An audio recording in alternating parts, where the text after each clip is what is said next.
नमस्ते दोस्तों, आप सुन रहे हैं हिंदी ऑडियो बुक समरी मेरे यानी आरजे रोशनी के साथ। आपका स्वागत है इस ऑडियो बुक समरी में। आज हम बात करेंगे निवेश की दुनिया के जादूगर वॉरेन बफे के उन सिद्धांतों के बारे में जिन्होंने उन्हें दुनिया के सबसे अमीर और सफल निवेशकों में से एक बनाया। इस ऑडियो बुक का नाम है वॉरेन बफे के मनी मेकिंग स्किल्स। मैं जानती हूं कि जब हम वॉरेन बफे का नाम सुनते हैं तो हमें लगता है कि उनकी बातें बहुत मुश्किल होंगी, शायद हमारी समझ से बाहर। लेकिन यकीन मानिए, उनकी सबसे बड़ी खासियत यही है कि वो सबसे मुश्किल बातों को भी बहुत आसान तरीके से समझाते हैं। वो कोई रॉकेट साइंस की बात नहीं करते, बल्कि सादी, सरल और समय के साथ परखी हुई समझदारी की बातें करते हैं। मैं आज आपको उनकी सिखाई बातों को एक कहानी की तरह एक एक अध्याय करके सुनाने वाली हूं, ताकि आप भी इन सिद्धांतों को अपनी जिंदगी में उतार सकें और अपनी आर्थिक यात्रा को एक नई दिशा दे सकें। ये सिर्फ शेयर बाजार में पैसा लगाने के नियम नहीं है, बल्कि ये जिंदगी जीने और सोचने का एक तरीका है। तो क्या आप तैयार हैं ओमाहा के इस जादूगर के खजाने से कुछ अनमोल मोती निकालने के लिए? तो चलिए, अपनी कुर्सी की पेटी बांध लीजिए, क्योंकि हम एक ऐसी यात्रा पर निकलने वाले हैं जो आपके पैसे को देखने और संभालने का नजरिया हमेशा के लिए बदल सकती है। चलिए शुरू करते हैं। पहला अध्याय, सबसे बड़ी संपत्ति खुद में निवेश करें। तो दोस्तों, हमारे सफर का पहला पड़ाव वॉरेन बफे की सबसे बुनियादी और शायद सबसे महत्वपूर्ण सलाह है। जब उनसे पूछा गया कि एक इंसान सबसे बेहतरीन निवेश कहां कर सकता है, तो उनका जवाब कोई स्टॉक, कोई कंपनी या कोई प्रॉपर्टी नहीं था। उनका जवाब था, आप जो सबसे अच्छा निवेश कर सकते हैं वो है खुद पर। अब आप सोच रहे होंगे कि इसका क्या मतलब है, खुद पर निवेश कैसे करें? इसका मतलब बहुत सीधा है। आपकी सबसे बड़ी दौलत आप खुद हैं। आपका दिमाग, आपकी सेहत, आपकी काबिलियत। वॉरेन बफे का मानना है कि आप अपनी क्षमताओं को जितना बढ़ाएंगे, आपकी कीमत उतनी ही बढ़ेगी। इसे एक उदाहरण से समझते हैं। मान लीजिए आपके पास एक कार है जो आपकी पूरी जिंदगी की कमाई है। आप उस अकेली कार का कितना ध्यान रखेंगे? आप उसकी सर्विस समय पर कराएंगे, उसे साफ सुथरा रखेंगे और उसे बेहतरीन तरीके से चलाना सीखेंगे। बफे कहते हैं कि आपको एक ही दिमाग और एक ही शरीर मिला है। आप इसका ध्यान क्यों नहीं रखते? खुद पर निवेश करने के कई तरीके हैं। पहला और सबसे जरूरी है सीखना। हमेशा कुछ नया सीखते रहिए। किताबें पढ़िए, नए कोर्स कीजिए, उन लोगों से बात कीजिए जो आपसे ज्यादा जानते हैं। आज के दौर में इंटरनेट की वजह से सीखना कितना आसान हो गया है। आप घर बैठे दुनिया की किसी भी यूनिवर्सिटी का कोर्स कर सकते हैं, किसी भी विषय पर जानकारी हासिल कर सकते हैं। वॉरेन बफे खुद आज भी अपने दिन का 80% हिस्सा पढ़ने में बिताते हैं। वो कहते हैं कि ज्ञान चक्रवृद्धि ब्याज की तरह काम करता है।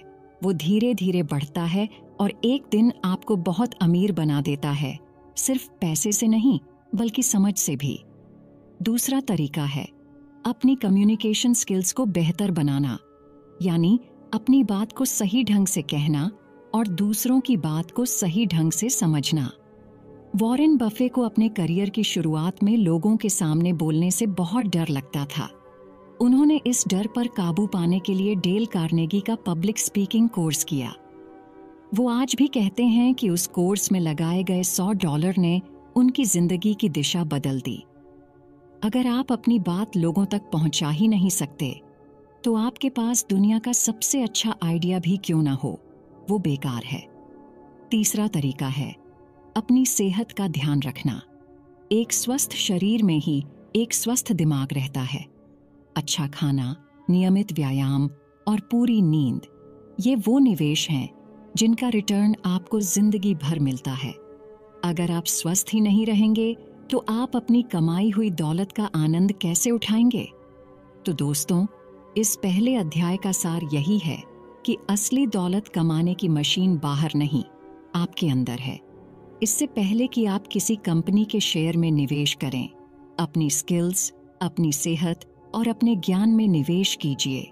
यह एक ऐसा निवेश है जिसे आपसे कोई नहीं छीन सकता और जिसका फायदा आपको जीवन भर मिलता रहेगा। दूसरा अध्याय, निवेश के 2 सुनहरे नियम। अब जब हमने खुद पर निवेश करने की अहमियत समझ ली है, तो चलिए वॉरेन बफे के निवेश की दुनिया के सबसे प्रसिद्ध नियमों की तरफ बढ़ते हैं। ये नियम इतने सरल हैं कि कोई बच्चा भी इन्हें याद रख सकता है, लेकिन इतने गहरे हैं कि बड़े-बड़े निवेशक भी इन्हें अपनी मेज पर लिख कर रखते हैं। वॉरेन बफे के निवेश के सिर्फ 2 नियम हैं। नियम नंबर 1, कभी भी अपना पैसा मत डुबाओ, और नियम नंबर 2, कभी भी नियम नंबर 1 को मत भूलो। सुनने में बहुत आसान लगता है ना? लेकिन इसके पीछे एक बहुत गहरा गणित और मनोविज्ञान छिपा है। आइए इसे समझने की कोशिश करते हैं। ज्यादातर लोग जब निवेश के बारे में सोचते हैं तो उनका ध्यान इस बात पर होता है कि मैं कितना पैसा कमा सकता हूँ। वो 10%, 20% या 50% रिटर्न के सपने देखते हैं। लेकिन वॉरेन बफे का ध्यान सबसे पहले इस बात पर होता है कि मैं अपना मूलधन कैसे बचा सकता हूँ। इसके पीछे का गणित सरल है। मान लीजिए आपके पास 100 रुपए हैं और आपने 50% का नुकसान कर दिया। अब आपके पास 50 रुपये बचे। अब इन 50 रुपयों को वापस 100 रुपये बनाने के लिए आपको 50% का मुनाफा नहीं, बल्कि पूरे 100% का मुनाफा कमाना होगा। यानी नुकसान से उबरना मुनाफा कमाने से कहीं ज्यादा मुश्किल होता है। एक बार जब आपका पैसा डूब जाता है तो वो कंपाउंडिंग की दौड़ से बाहर हो जाता है। वो आपके लिए और पैसा नहीं कमा सकता। इसीलिए बफे का पूरा जोर कैपिटल प्रिजर्वेशन यानी अपनी पूंजी को बचाने पर होता है। तो सवाल यह उठता है कि हम अपना पैसा डूबने से कैसे बचाएं? इसका जवाब उनके आने वाले सिद्धांतों में छिपा है, जैसे कि उन्हीं कंपनियों में निवेश करना जिन्हें आप समझते हैं, एक सुरक्षा का मार्जिन लेकर चलना और लालच के बजाय समझदारी से काम लेना। यह नियम हमें सिखाता है कि निवेश कोई रेस नहीं है जिसमें आपको सबसे तेज दौड़ना है। यह एक मैराथन है जिसमें आपको बस दौड़ में बने रहना है। जो दौड़ में बना रहेगा वो अंत में जीतेगा ही। खरगोश की तरह तेज दौड़कर थक जाने से बेहतर है कछुए की तरह धीरे धीरे लेकिन लगातार चलते रहना। शेयर बाजार में अक्सर लोग जल्दी अमीर बनने के चक्कर में आते हैं। वो ऐसी कंपनियों में पैसा लगा देते हैं जिनके बारे में उन्होंने सिर्फ सुना होता है या जो बहुत तेजी से बढ़ रही होती हैं। वो यह नहीं देखते कि उस कंपनी का बिजनेस कितना मजबूत है, और जब बाजार गिरता है तो ऐसे ही लोग सबसे ज्यादा पैसा गंवाते हैं। इसीलिए अगली बार जब भी आप कोई निवेश करने की सोचें तो सबसे पहले मुनाफे के बारे में नहीं, बल्कि अपने पैसे की सुरक्षा के बारे में सोचें। खुद से पूछें, क्या इस निवेश में मेरा पैसा डूबने का खतरा है? अगर हाँ, तो कितना? अगर आप इस एक नियम को अपनी निवेश यात्रा का ध्रुव तारा बना लेंगे तो आप आधी लड़ाई तो वहीं जीत जाएंगे। तीसरा अध्याय, दुनिया का 8वां अजूबा, कंपाउंडिंग की ताकत। दोस्तों, अब हम वॉरेन बफे की सफलता के पीछे के सबसे बड़े रहस्य के बारे में बात करने जा रहे हैं। एक ऐसी ताकत जिसे महान वैज्ञानिक अल्बर्ट आइंस्टीन ने दुनिया का 8वां अजूबा कहा था। यह ताकत है कंपाउंडिंग, या जिसे हम हिंदी में चक्रवृद्धि ब्याज कहते हैं। वॉरेन बफे की 90% से ज्यादा दौलत उनके 50 साल की उम्र के बाद बनी है। यह कैसे संभव हुआ? इसका जवाब है कंपाउंडिंग। कंपाउंडिंग का सिद्धांत बहुत सरल है। आपको सिर्फ अपने मूलधन पर ही नहीं, बल्कि उस पर मिले ब्याज पर भी ब्याज मिलता है। यह ब्याज पर ब्याज का खेल ही दौलत बनाने की असली मशीन है। इसे समझने के लिए वॉरेन बफे के पसंदीदा उदाहरण का इस्तेमाल करते हैं, एक बर्फ का गोला। कल्पना कीजिए कि आप एक पहाड़ी की चोटी पर खड़े हैं और आपके हाथ में एक छोटा सा बर्फ का गोला है। आप उसे नीचे की तरफ लुढ़का देते हैं। जैसे जैसे वो गोला नीचे लुढ़कता है, वो अपने साथ और बर्फ चिपकाता जाता है। शुरुआत में वो धीरे धीरे बड़ा होता है, लेकिन जैसे जैसे उसका आकार बढ़ता है, उसके और बर्फ चिपकाने की गति भी तेज हो जाती है। जब तक वो पहाड़ी के नीचे पहुंचता है, वो एक छोटा सा गोला एक विशालकाय गोले में बदल चुका होता है। पैसा भी ठीक इसी तरह काम करता है। आपका शुरुआती निवेश वो छोटा सा बर्फ का गोला है। उस पर मिलने वाला रिटर्न वो बर्फ है जो रास्ते में चिपकती है। और सबसे महत्वपूर्ण चीज है लंबी और बर्फीली पहाड़ी, यानी समय।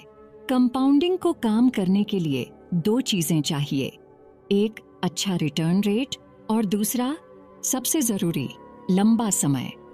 मान लीजिए आप सिर्फ 100 रुपए हर महीने निवेश करते हैं और आपको उस पर सालाना 15% का रिटर्न मिलता है। 10 साल बाद आपके पास लगभग 27,000 रुपये होंगे। 20 साल बाद यही रकम बढ़कर लगभग 1,50,000 रुपये हो जाएगी और 30 साल बाद ये रकम 5.5 लाख रुपए से भी ज्यादा हो जाएगी। आपने देखा समय के साथ पैसा कितनी तेजी से बढ़ता है। आखिरी के 10 सालों में पैसा पहले 20 सालों से कहीं ज्यादा बढ़ा। यही कंपाउंडिंग का जादू है। वॉरेन बफे ने बहुत कम उम्र से निवेश करना शुरू कर दिया था। उन्होंने 11 साल की उम्र में अपना पहला शेयर खरीदा। उन्होंने उस छोटे से बर्फ के गोले को बहुत जल्दी लुढ़काना शुरू कर दिया था। इसीलिए आज उनका बर्फ का गोला इतना विशाल है। इस अध्याय से हमें 3 बातें सीखनी हैं।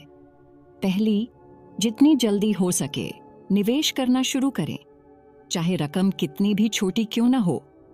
1,000 रुपए का निवेश भी 0 से बेहतर है। दूसरी, धैर्य रखें। कंपाउंडिंग कोई 2 मिनट में बनने वाली नूडल्स नहीं है। यह एक आम का पेड़ लगाने जैसा है। आपको इसे लगाना होगा, इस पानी देना होगा और फिर सालों तक इंतजार करना होगा, तब जाकर आपको मीठे फल मिलेंगे। तीसरी, अपने निवेश को बार बार न छेड़ें। जब आप बार बार शेयर खरीदते बेचते हैं तो आप कंपाउंडिंग की प्रक्रिया को तोड़ देते हैं। आप उस बर्फ के गोले को बार बार उठाकर फिर से लुढ़काने की कोशिश करते हैं। उसे बस अपना काम करने दें। तो दोस्तों, दौलत बनाने का कोई शॉर्टकट नहीं है। ये एक धीमी, उबाऊ लेकिन निश्चित प्रक्रिया है और इस प्रक्रिया का इंजन है कंपाउंडिंग। चौथा अध्याय, एक व्यापारी की तरह सोचें, सट्टेबाज की तरह नहीं। चलिए अब हम अपने अगले अध्याय की ओर बढ़ते हैं। यह अध्याय वॉरेन बफे के सोचने के तरीके के मूल में है। यह हमें सिखाता है कि शेयर बाजार को देखने का सही नजरिया क्या है। बफे कहते हैं कि आपको हमेशा एक व्यापारी की तरह सोचना चाहिए, एक सट्टेबाज की तरह नहीं। अब इन दोनों में क्या फर्क है? एक सट्टेबाज या स्पेकुलेटर वो होता है जो सिर्फ शेयर की कीमत पर ध्यान देता है। वो आज एक शेयर खरीदता है इस उम्मीद में कि कल उसकी कीमत बढ़ जाएगी और वो उसे बेचकर मुनाफा कमा लेगा। उसे इस बात से कोई मतलब नहीं होता कि वो कंपनी क्या करती है, उसका मैनेजमेंट कैसा है या वो भविष्य में कितना मुनाफा कमाएगी। उसकी नजर सिर्फ स्क्रीन पर दौड़ती कीमतों पर होती है। यह एक तरह का जुआ है। वहीं दूसरी तरफ एक व्यापारी या बिजनेस ओनर जब किसी कंपनी का शेयर खरीदता है तो वो यह सोचकर खरीदता है कि वो उस बिजनेस का एक छोटा सा हिस्सा खरीद रहा है। वो उस कंपनी को वैसे ही परखता है जैसे वो कोई दुकान या फैक्ट्री खरीदने से पहले परखता। वो खुद से यह सवाल पूछता है, क्या यह बिजनेस मुझे समझ में आता है? क्या यह बिजनेस अगले 10-20 सालों तक चलेगा?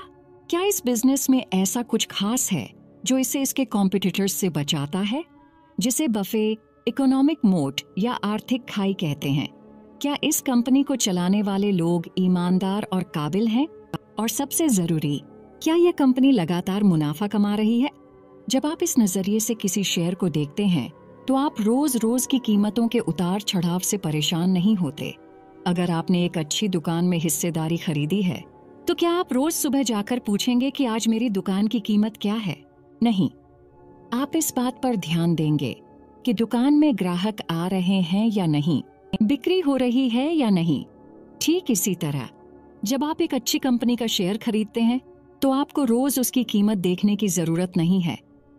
आपको बस तिमाही या सालाना नतीजों पर नजर रखनी चाहिए ताकि यह पता चल सके कि बिजनेस सही दिशा में जा रहा है या नहीं।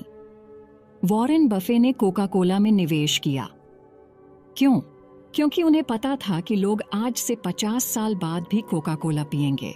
यह एक सरल, समझने लायक बिजनेस था जिसका ब्रांड बहुत मजबूत था। उन्होंने शेयर की कीमत देखकर निवेश नहीं किया, उन्होंने बिजनेस की ताकत देखकर निवेश किया।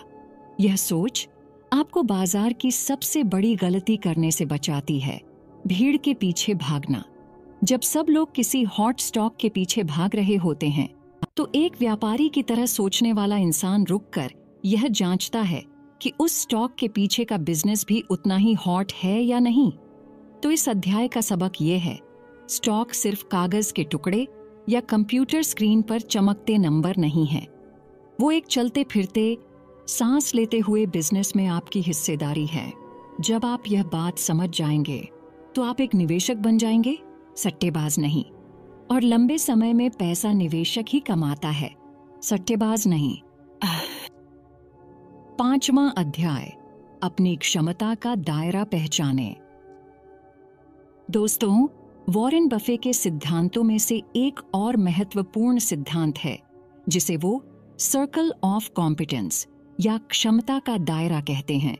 यह एक बहुत ही शक्तिशाली विचार है जो न केवल निवेश में बल्कि जीवन के हर क्षेत्र में लागू होता है। इसका सीधा सा मतलब है, उन चीजों में ही निवेश करें या उन खेलों को ही खेलें जिन्हें आप अच्छी तरह समझते हैं, और जो चीजें आपको समझ नहीं आती उनसे दूर रहें, चाहे उनमें कितना भी फायदा क्यों ना दिख रहा हो। कल्पना कीजिए कि 2 घेरे हैं, एक छोटा घेरा जिसके अंदर वो सारी चीजें हैं जिनके बारे में आप गहराई से जानते हैं, आप उनके विशेषज्ञ हैं, और एक बड़ा घेरा है जिसमें बाकी दुनिया की सारी चीजें हैं जिनके बारे में आप बहुत कम या कुछ नहीं जानते। वॉरेन बफे का कहना है कि आपको अपना सारा ध्यान और पैसा उस छोटे घेरे के अंदर ही लगाना चाहिए। सफलता इस बात पर निर्भर नहीं करती कि आपका घेरा कितना बड़ा है, सफलता इस बात पर निर्भर करती है कि आप अपने घेरे की सीमाओं को कितनी अच्छी तरह जानते हैं और उसके अंदर रहते हैं। इसका सबसे प्रसिद्ध उदाहरण 1999 और 2000 के .com बबल के समय का है। उस समय टेक्नोलॉजी और इंटरनेट कंपनियों के शेयर आसमान छू रहे थे। हर कोई उन पर पैसा लगाकर रातों रात अमीर बन रहा था। वॉरेन बफे पर भी उन शेयरों में निवेश करने का बहुत दबाव था। लोगों ने उन्हें बूढ़ा और समय से पीछे कहना शुरू कर दिया था, लेकिन बफे ने उन कंपनियों में एक भी पैसा नहीं लगाया। क्यों? क्योंकि उन्होंने साफ कहा, मुझे ये बिजनेस समझ नहीं आते। मैं यह नहीं बता सकता कि 10 साल बाद इनमें से कौन सी कंपनी टिकेगी और कौन सी नहीं। वो अपने सर्कल ऑफ कॉम्पिटेंस के अंदर रहे। और फिर क्या हुआ? बबल फूटा और जिन लोगों ने बिना सोचे समझे उन कंपनियों में पैसा लगाया था, उनके अरबों डॉलर डूब गए, जबकि वॉरेन बफे का पैसा सुरक्षित रहा। यह सिद्धांत हमें बौद्धिक ईमानदारी सिखाता है। यह स्वीकार करना कि मैं नहीं जानता कमजोरी नहीं, बल्कि एक बहुत बड़ी ताकत है। शेयर बाजार में ज्यादातर लोग यह दिखावा करने की कोशिश करते हैं कि वो सब कुछ जानते हैं। यही उनकी सबसे बड़ी गलती होती है। तो आप अपना सर्कल ऑफ कॉम्पिटेंस कैसे पहचान सकते हैं? खुद से पूछें, मैं किस इंडस्ट्री के बारे में सबसे ज्यादा जानता हूँ? शायद आप बैंकिंग में काम करते हैं तो आपको बैंकों के बारे में अच्छी समझ होगी। शायद आप एक डॉक्टर हैं तो आपको फार्मा कंपनियों के बारे में जानकारी होगी। या शायद आपको कंज्यूमर गुड्स यानी रोजमर्रा के इस्तेमाल की चीजें बनाने वाली कंपनियों का बिजनेस मॉडल आसानी से समझ में आता है। वहीं से शुरू करें। उन कंपनियों का अध्ययन करें जो आपके समझ के दायरे में आती हैं। आपको हर कंपनी में निवेश करने की जरूरत नहीं है। आपको सिर्फ कुछ अच्छी कंपनियों को ढूंढना है जिन्हें आप समझते हैं और जो सही कीमत पर मिल रही हैं। बफे कहते हैं, निवेश में आपको हर गेंद पर बल्ला घुमाने की जरूरत नहीं होती।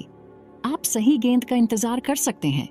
यानी आप उस मौके का इंतजार कर सकते हैं जो आपके सर्कल ऑफ कॉम्पिटेंस के ठीक बीच में आए। तो दोस्तों, दूसरों की सफलता देखकर किसी ऐसी ट्रेन में न चढ़ें जिसकी मंजिल का आपको पता न हो। अपनी समझ के स्टेशन पर खड़े रहें, आपकी ट्रेन जरूर आएगी। छठा अध्याय, सुरक्षा का मार्जिन, हमेशा एक कुशन रखें।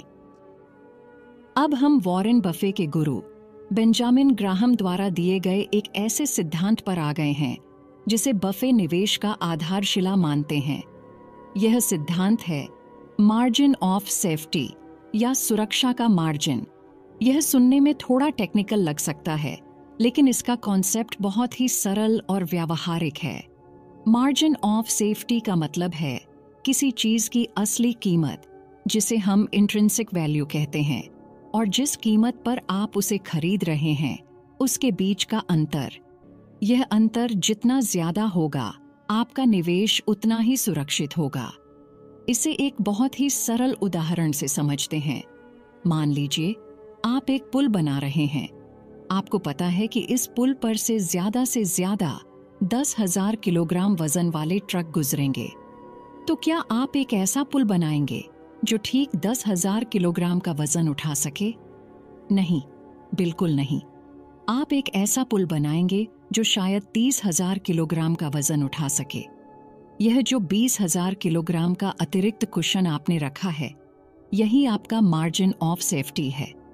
यह आपको अनजाने खतरों, गलत अनुमानों और बुरी किस्मत से बचाता है। निवेश में भी ठीक यही सिद्धांत लागू होता है। मान लीजिए आप एक कंपनी का विश्लेषण करते हैं और आपको लगता है कि उसके हर शेयर की असली कीमत 100 रुपये है। तो क्या आप उसे 100 रुपये में खरीद लेंगे? वॉरेन बफे के अनुसार नहीं।